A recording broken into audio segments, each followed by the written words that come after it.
Alrighty. Mr. Social Media. Welcome to the Fall River Conservation Commission meeting tonight, holding at a public hearing on Tuesday, January 14th, 2020 at 5:30 in the first floor hearing room, One Government Center. Pursuant to the open meeting laws, any person may make an audio or video recording of this public meeting or may transmit the meeting through any medium. Attendees are therefore advised that such a recording or transmissions are being made, whether perceived or unperceived, by those present and are deemed acknowledged and permissible. Can I have roll call? Walter Merlo. Andrew Liss. James Hornsby. John Brandt.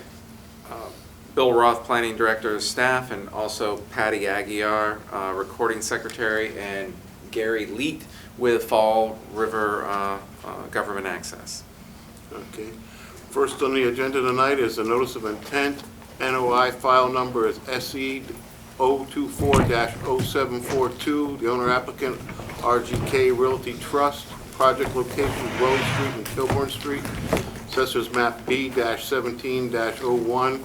Filed by SciTech Inc. on behalf of the owner applicant to construct a stormwater discharge point source from a new residential subdivision within 100 feet of bordering vegetated wetland associated with Cook Pond. Erosion control measures have been proposed.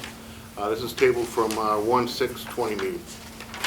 Good evening, Mr. Chairman. For the record, my name is Dan Aguiar. I'm a senior project manager at SciTech Engineering with addresses here in the city as well as Dartmouth and Marshfield.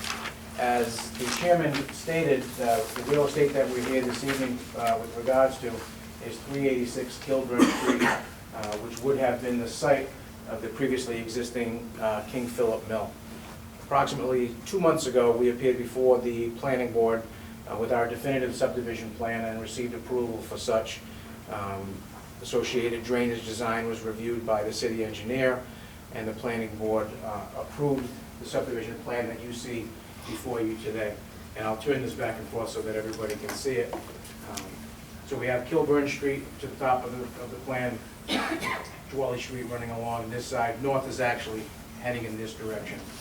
So what you see shaded in green is the parcel that we're dealing with.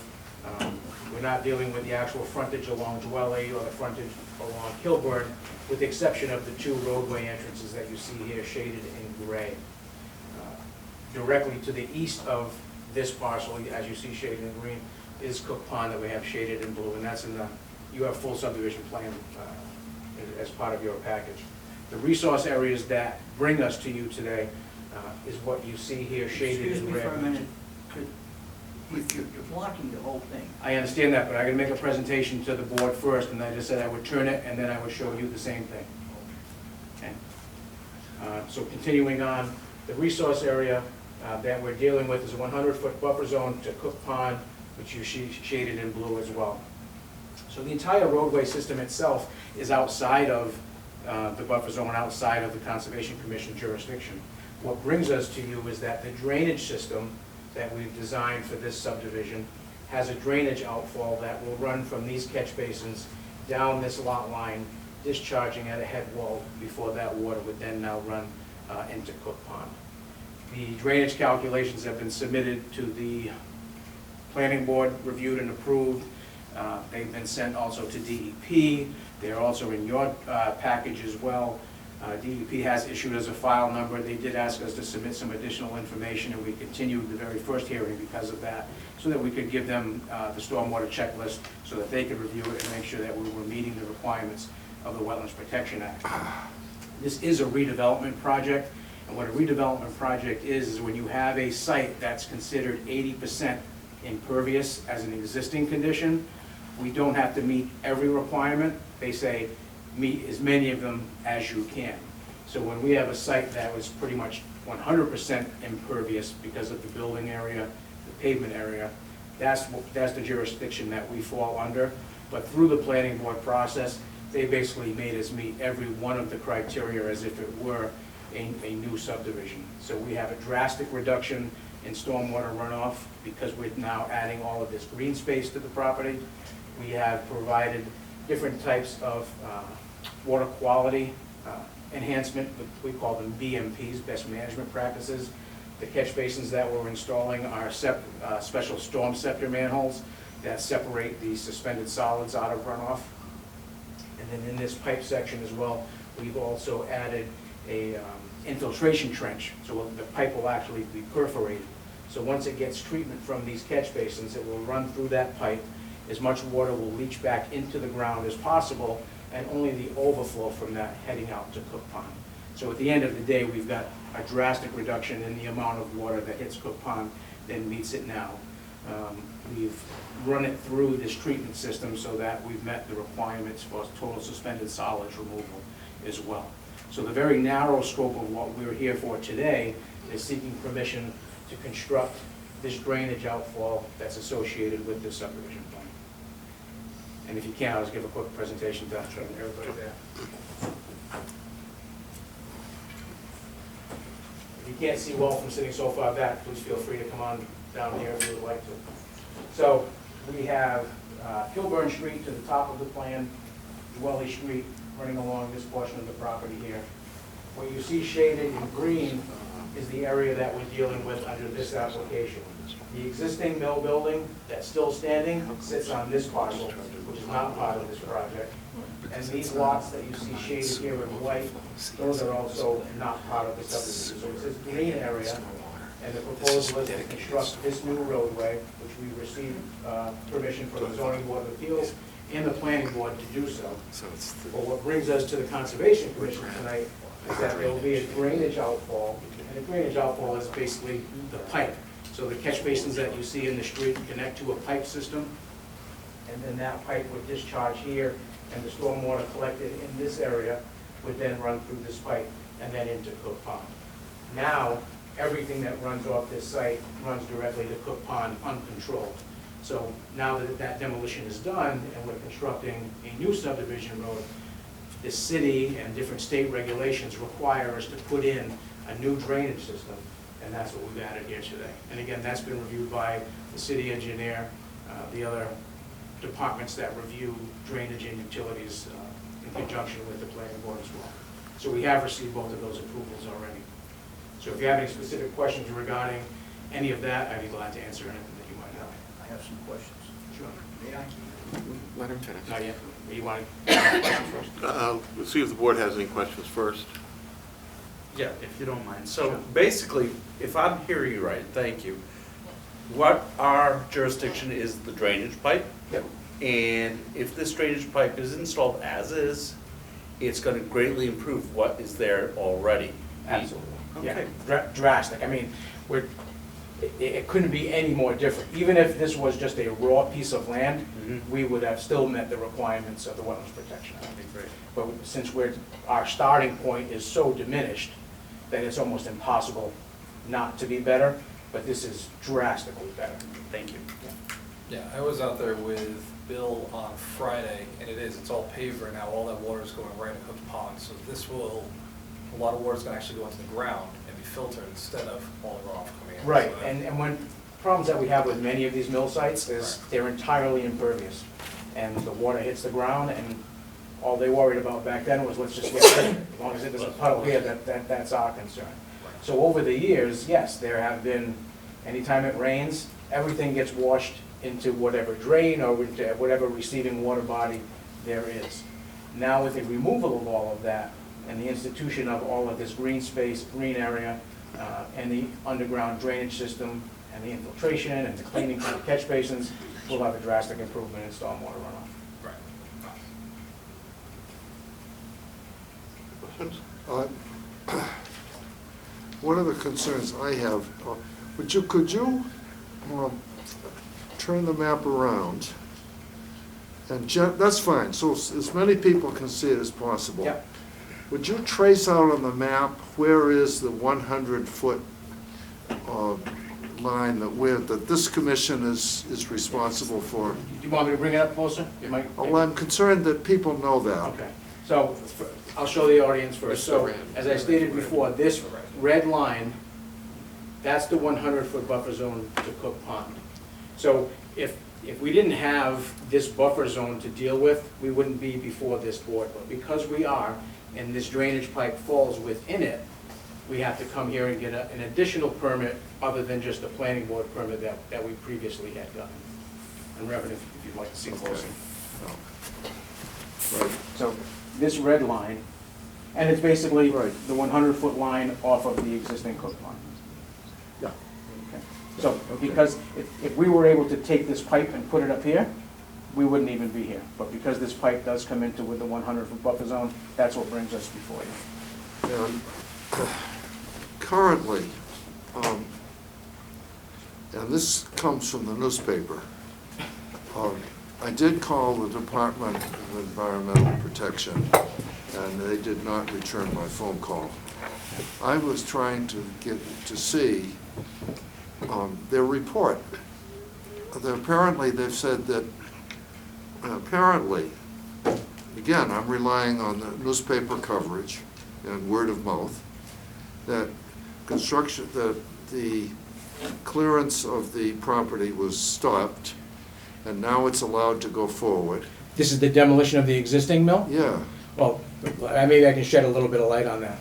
The application before you today has nothing to do with the demolition of the right, but existing mill. you stopped me in the middle of my sentence. But I think I know what you're asking, so if I should. Okay, well, what I'm asking is what kind of pollution is there on the property? And is it likely to flow over into the area for which we're responsible? And you did say the pipe is a big improvement, I think it is, but there's some overflow. And I should also let you know that I'm not jumping up and down here. I did consult a geologist who's in charge of cleaning up brownfields and asbestos and old mills and buildings, and he said it ought to, that basically that asbestos is not the worst thing in the world, that if it's done properly, it's, it can be cleaned up. Sure. But I'm asking you, what is there, and is it likely to overflow into our area? When you say overflow, do you mean once the subdivision is constructed or while the demolition is going on? Probably both, but I'm more concerned with the long range. Okay, long range, one, the subdivision won't be constructed unless the Department of Environmental Protection is satisfied that the cleanup has been done in a responsible manner and has met all their regulations. So we have that fail-safe. So when we get to this subdivision, anything that we would have with regards to, if, let's say even if there were any contaminants ever left, 20 feet in the ground, that is there. What we're constructing here would only be utilizing new materials, and that pipe is only going to collect what's captured within the new roadway system, which would be rain. So we wouldn't be dealing with, and this site is going to be filled with clean material, 10 feet of it. Because if you see, there is that big hollow in the middle of the site, that all will be filled in. So moving forward, any improvement that we make will not add another layer of the potential conveyance of any type of contamination. What's happening at the site now and how that's getting cleaned up, I'm not part of that, but that's being monitored consistently by the Department of Environmental Protection under their guidance. But that's a separate process and a separate Right, permitting I understand authority that. than this. I don't know what's happening there now as far as a level of contamination. From what I can tell from being on the site, there is a bowl there, and when we went through the initial permitting with this board, with regards to that demolition, the city engineer asked us to leave that bowl situation there so that anything that would be coming down or any rainwaters would sit in that bowl and not run off into the wetland. So now that they've had that excavated and that mill removed in that basement, water is sitting in this little hole. Right. Not running off the surface into Cook Pond. So that gives us a level of And containment erosion. right now. Erosion And erosion control, but that doesn't necessarily That's help what I with was any concerned with. contamination. Erosion control was in place before the mill. Right. That was a requirement. Erosion control was the silt sock and a silt fence. But Thank you. This project will not move forward unless DEP is satisfied, and that's not an easy endeavor. So Mr. Kafori will have to make sure that he gets what we'll call a clean bill of health from the Department of Environmental Protection, saying that the building has been removed correctly and that there is no contaminant left on the property. So Yeah. that people who are concerned about the pollution in the main site should, I guess, contact their state representative and their... If anybody has and any their, concerns and with their- regards to and what's happening on Let me this. finish my sentence. And the state agency, which in this case is DEP. Is that correct? Yes. All right. Thank Does you. anyone have questions out in the audience Yeah. pertaining to? Yeah, Please wetlands? state your name and your address. My name is Richard. Please come forward so we can hear you. Reverend Hornsby doesn't hear very well. I don't hear that well either. But anyway, my name is Richard Irvin. I'm from the south end of the city of Fall River. I live on King Philip Street. The address?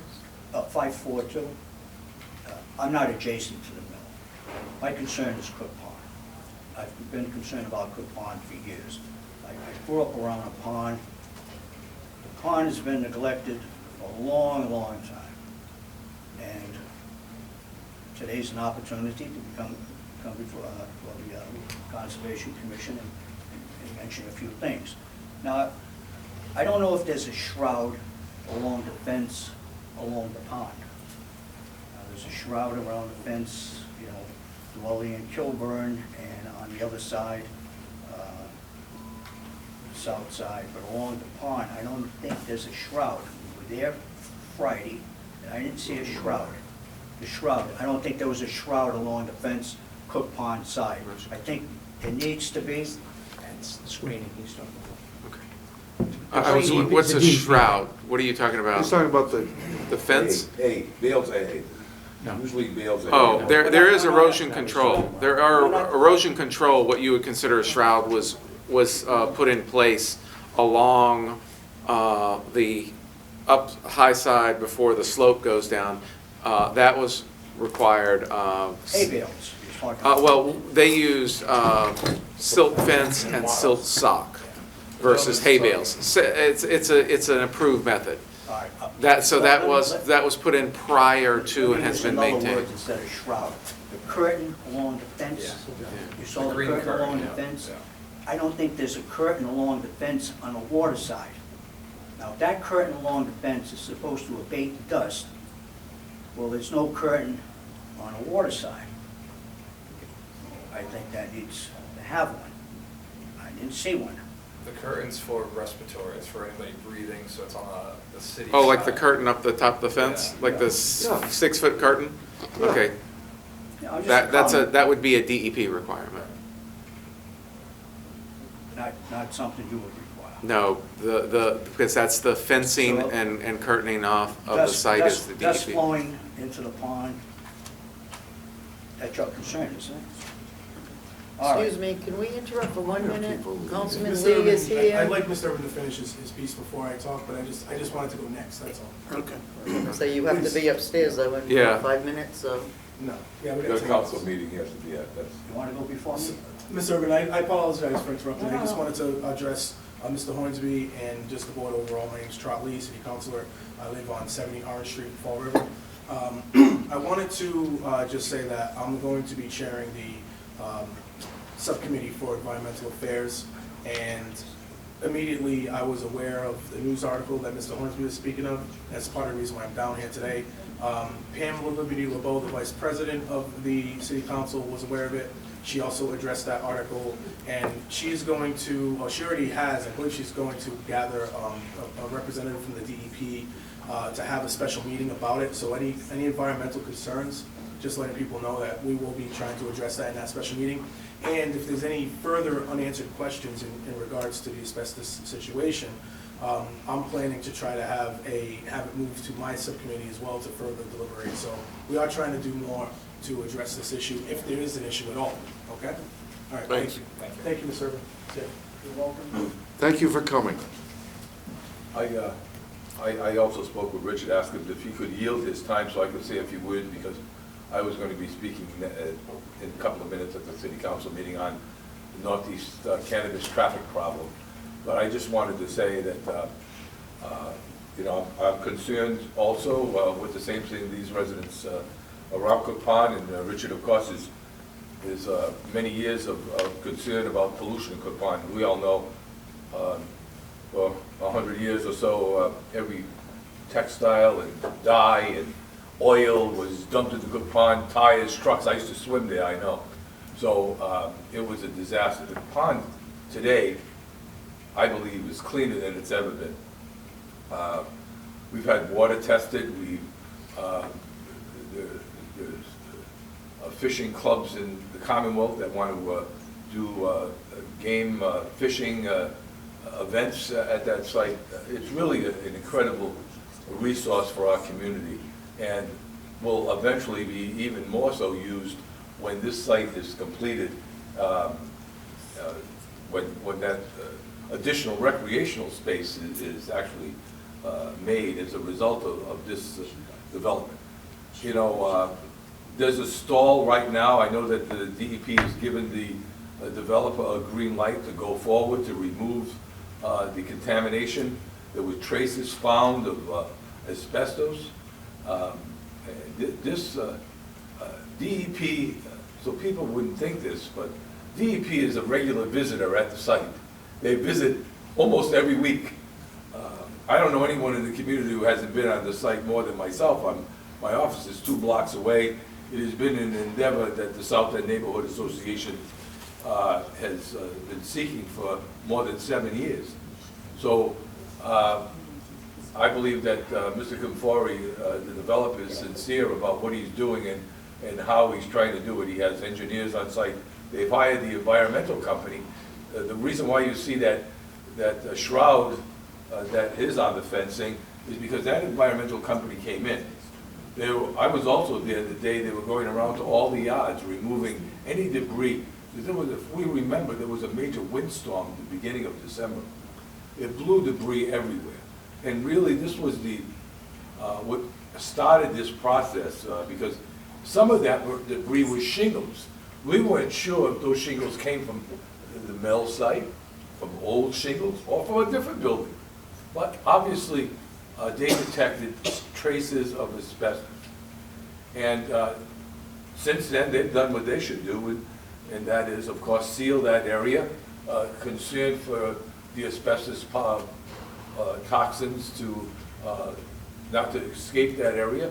And Mr. Kafari, the developer, is removing that, and will be doing that within the next few weeks.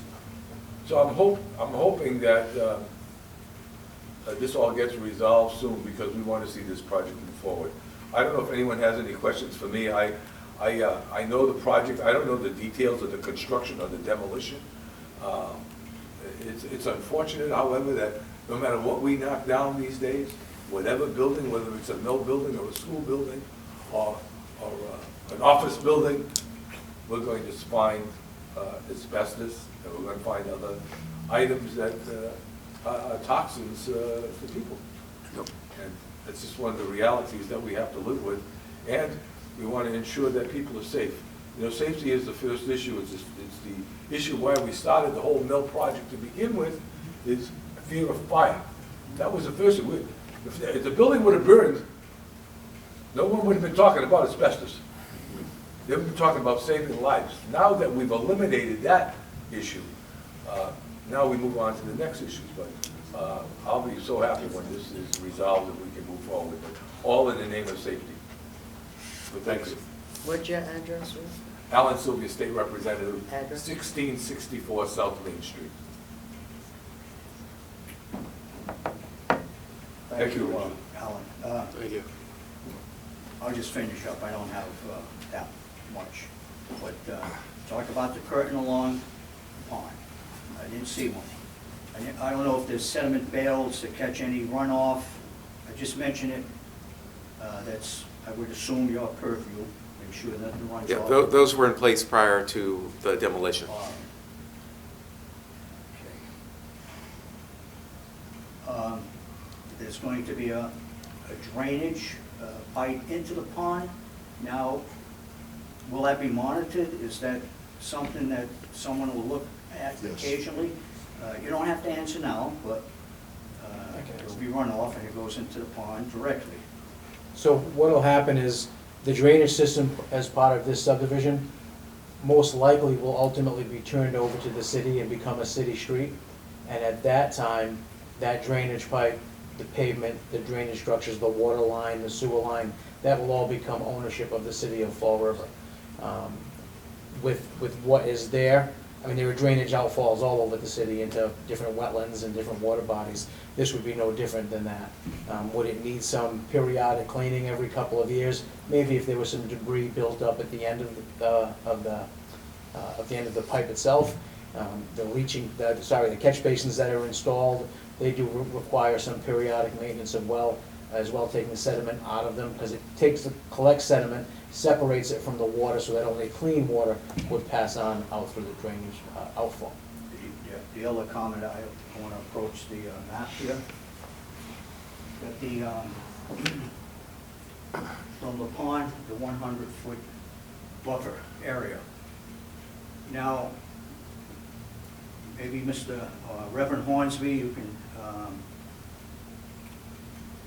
support me in this comment. I gave you a map of the pond Right. Friday. You asked Yes, me you what gave that- me a map of the pond, You yes. asked me what that green area was, and I told you it was wetlands. Recall? So I want to know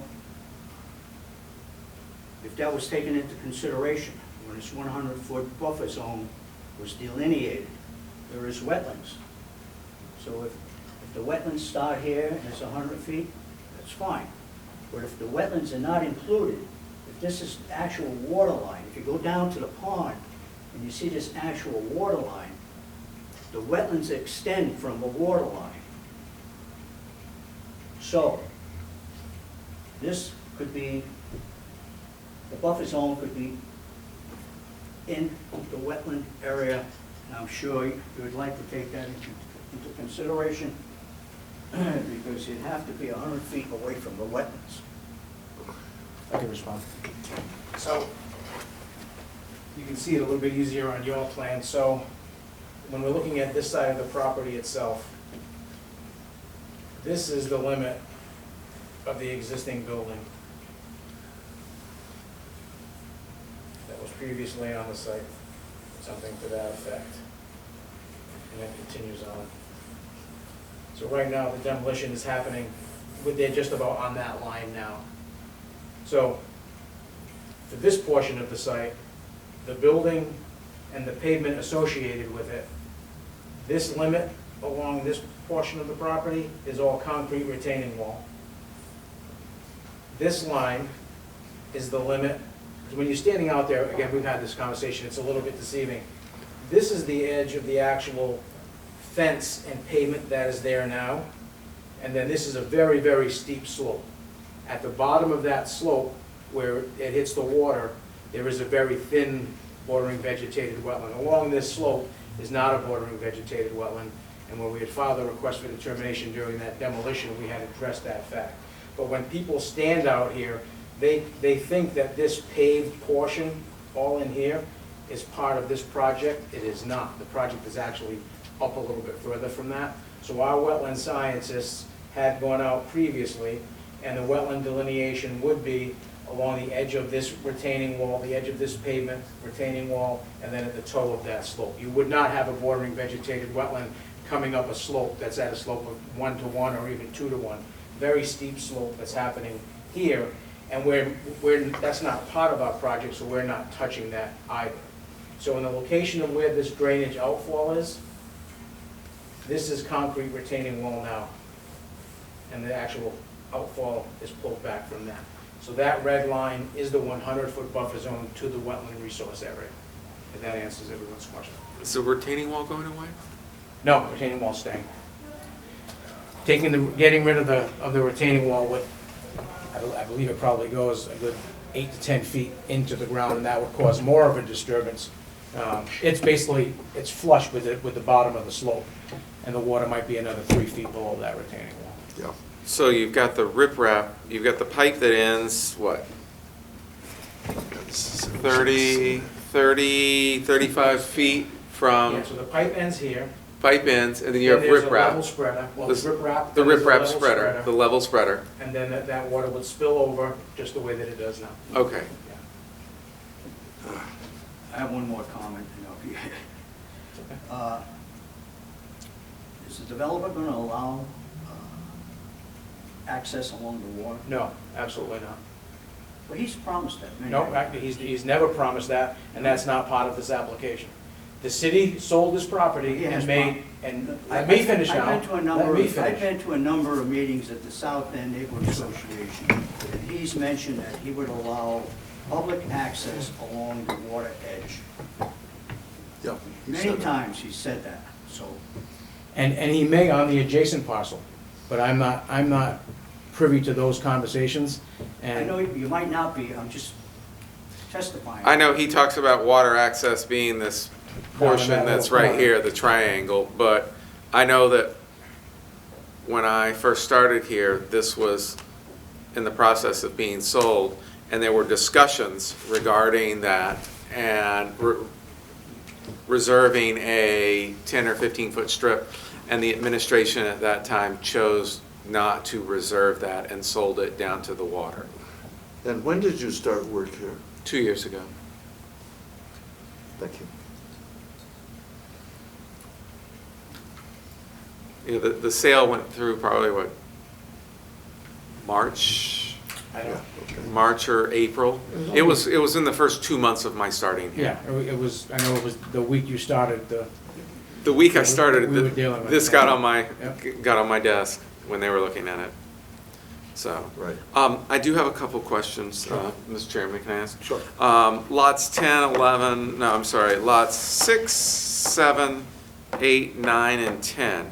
Are you planning on doing individual RDAs on them at the time of site plan review? yeah, actually, probably notice of intents, not RDAs, I Okay. think, because the homes probably will fall within the buffer zone. Okay. So there'll be full notice of intents individually for Okay. each one of those lots. Okay. Yes. So you're going to look at an individual notice of intent, because I wanted Mr. Urban to know that we're talking about the outfall pipe.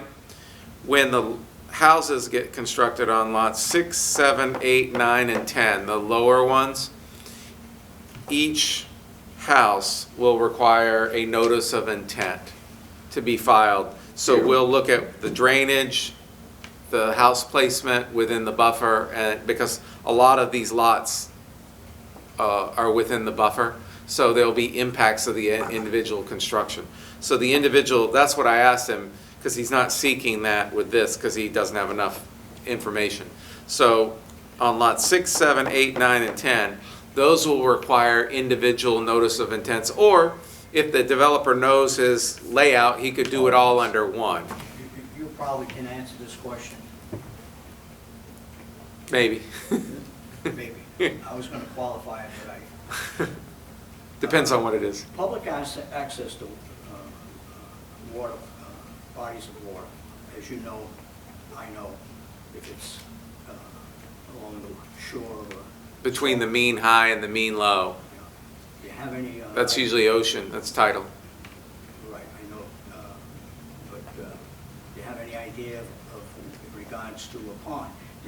You have to remember about this pond, it's a unique pond in a way that it's part of the United States waterway system. This pond drains into the bay. This is not an isolated pond that has springs. Interesting. And maybe is fed somehow.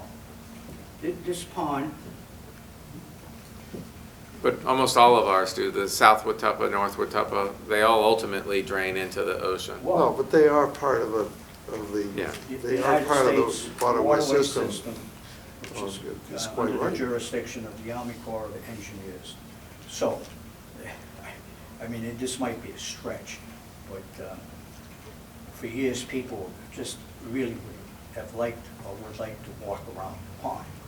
And there are certain places along the pond that people have gotten permission, they can walk along, like South Point, the Army Reserve Station there on Dwelly Street, And once again, I'm going to say it, the developer, and I know he seems to be reneging, said many, many times, and I film almost every single South End Neighborhood Association meeting. I'm there with a camera like he is. I film. So, I mean, I've got film where he's said it. You know, so I don't want people to doubt my word that I'm coming over here making up stories.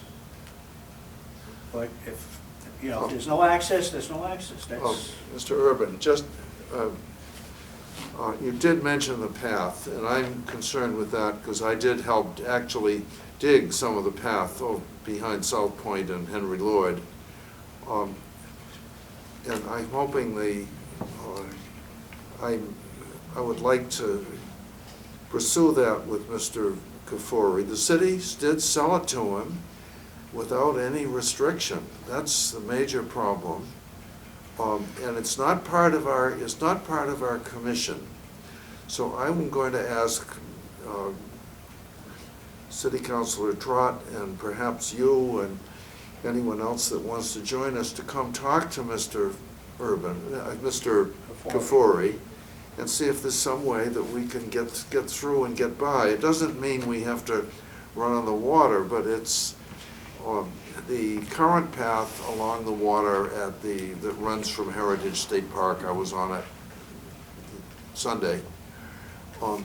Doesn't actually follow the water the whole way. It goes out to the street and it winds around a little bit.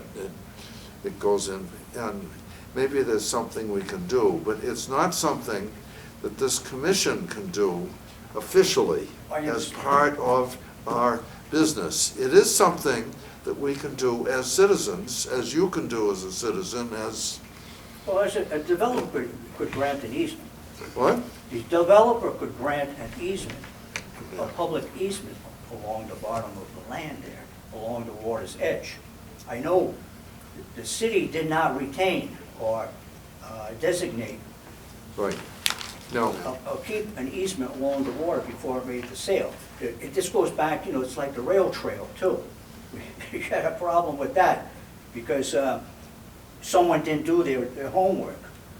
Well, regardless of what has happened in the past, that's gone. Yeah, no, I'm pleased that Councilor Trottley is bringing it to his committee on environmental affairs.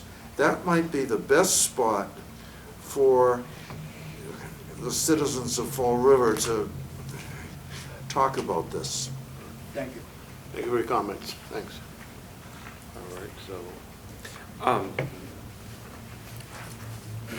As far as Conservation Commission, as far as the head wall and the drainage, you know, it's a significant, through our subdivision process, we did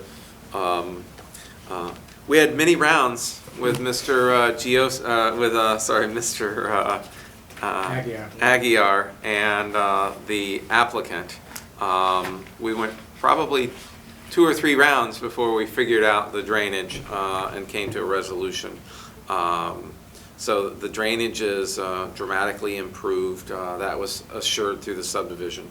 You know, it meets the, you know, I think if you feel it meets the requirement, you could look at approving, it's a negative determination. No, this is I'm sorry. This will be an order of conditions. I'm sorry, an order of conditions with erosion, you know, erosion controls being in prior and during construction, so prior to the start of construction and during construction, any, because there's a significant amount of grading in certain areas, that grading needs to be stabilized with vegetation, and if it is during the winter time or a time that's, you know, vegetation's not doing it, then a matting be required, jute matting, a jute type matting be required. Unless you really delve into this, like this grading that you see here, Yeah. this grading actually comes back to us. So there's ultimately going to be this berm. Yeah. So Water does not go this way. But it's Water goes any back grading, that way, any of the down grading, here. No, you're correct, but I just want everyone to understand that this site is not gonna be washing down entirely down. This water actually comes through here, because right now this is a big hollow, big bowl. And that will generally still be the same thing, so water will still flow through this way, because this comes uphill and then back downhill again. yeah, but this is all of the, I'm talking about all of the slopes. Yep. That are concerned that the slopes drain down.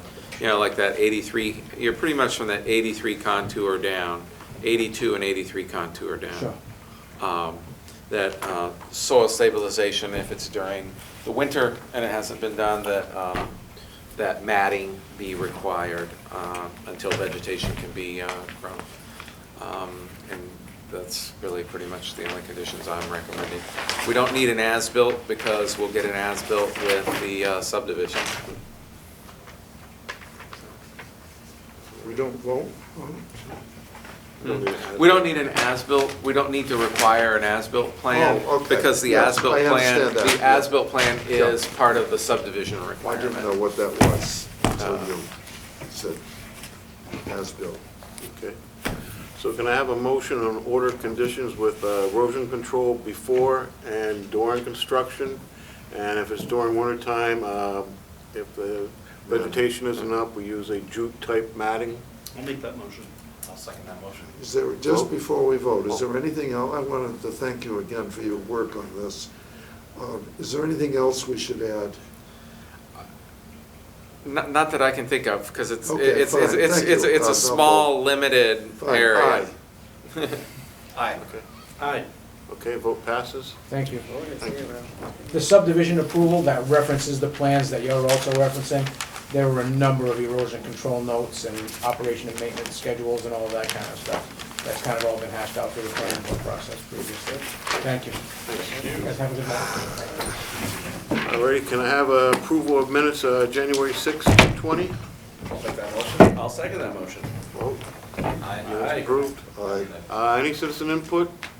Seeing none, no. Can I have a motion to adjourn? I'll make that motion to adjourn. So, second. Okay, meeting adjourned.